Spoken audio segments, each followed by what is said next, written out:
In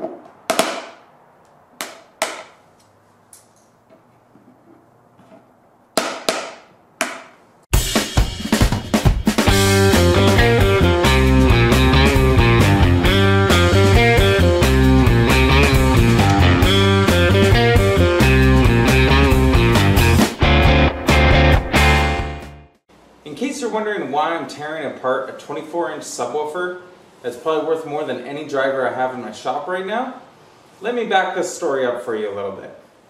A couple months ago, my 1.5-year-old kid was carrying around this really cool vintage Ninja Turtles toy, and he was walking along and he tripped and he flung the thing right at the subwoofer.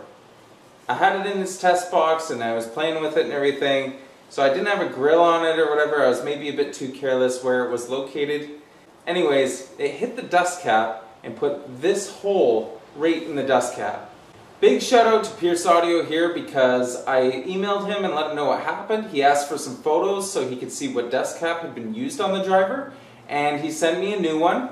I started tearing apart the dust cap and thought, hey, I've showed this driver on my YouTube channel before, and here I am dissecting the thing. This might be an opportunity to show you guys what's inside this driver, how I go about making this repair, and how it turned out. So here we go. The first thing I did was use a pair of needle nose pliers to just remove the bulk of the remaining dust cap that was there. You missed the first part because I wasn't originally going to video this, but I just started at the hole that my kid made and worked my way around. And I was careful to pull the pieces of plastic away from the woofer. I didn't want any little bits and pieces to fall in between the gap of the pole piece and the former. You can see the two chips that fell into the area here when my kid made the hole. And I was happy to see these pieces because I didn't want them to be in the gap. I then used a brand new razor blade to shave away all the little fragmented pieces of the dust cap here, so that I had a smooth, consistent edge that didn't have any chipping in it or cracks that could eventually maybe stress and break away and fall into the gap. This isn't the true gap that we see here between the pole piece and the former. It's not the voice coil gap, which is more dangerous. You definitely don't want dust going in there or little chips and things like that. But this also could cause problems if I left any debris in that area. And then I vacuumed everything out. Make sure there was no dust or anything like that.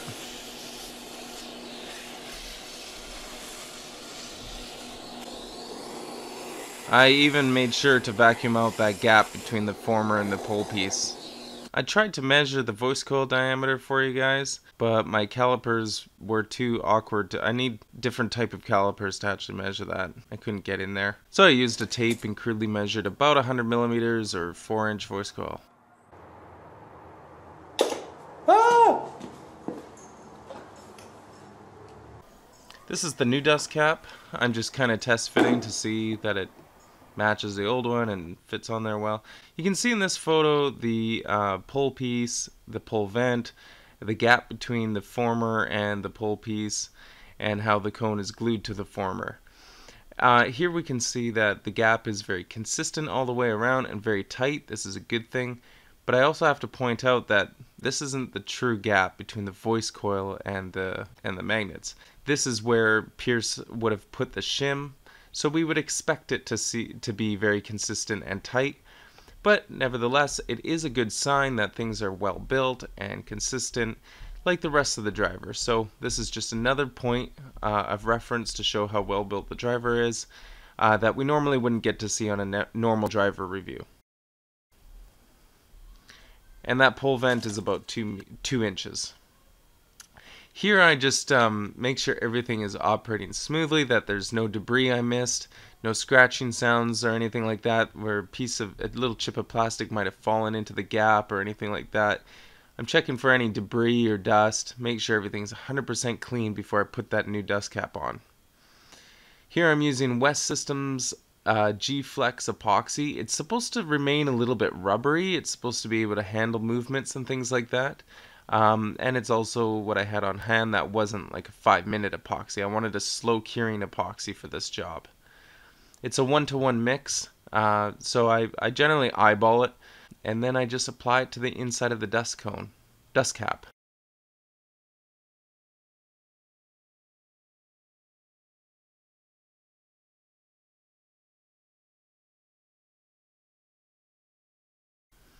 I also applied it to the remaining dust cap on the woofer. Now, I know I could have removed more of the dust cap, but I figured this will give me a better surface to mate it to and center the dust cap better. And the extra bit of weight that the epoxy and the remaining dust cap adds to the original weight of the driver is really negligible on this size of a driver especially.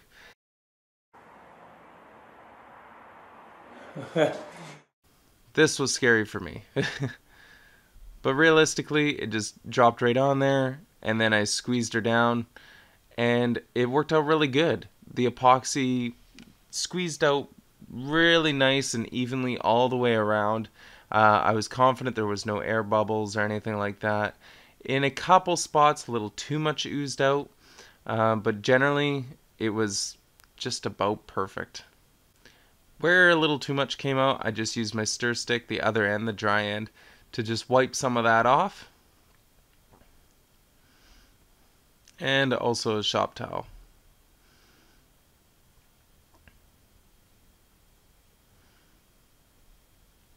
(4°C), but I wanted to do that anyways to make sure it's good and cured. This is the next day. I'm pulling the driver out. It was a rainy day. This is my stir pad. It was left out in the shop where it was nice and cold, and it's nicely cured. So I'm feeling confident that the driver is also cured. And I just give it a little wiggle there, and sure enough, it's on there nice and solid. Here's a close-up of the dust cap. You can see I'm using the lighting to really show off any oozed out epoxy or anything like that. This is kind of the worst case scenario, the way it looks. And this is an 8-inch driver, an 8-inch eminence woofer, just to show you for scale the size of this thing. This was a fun shot to take.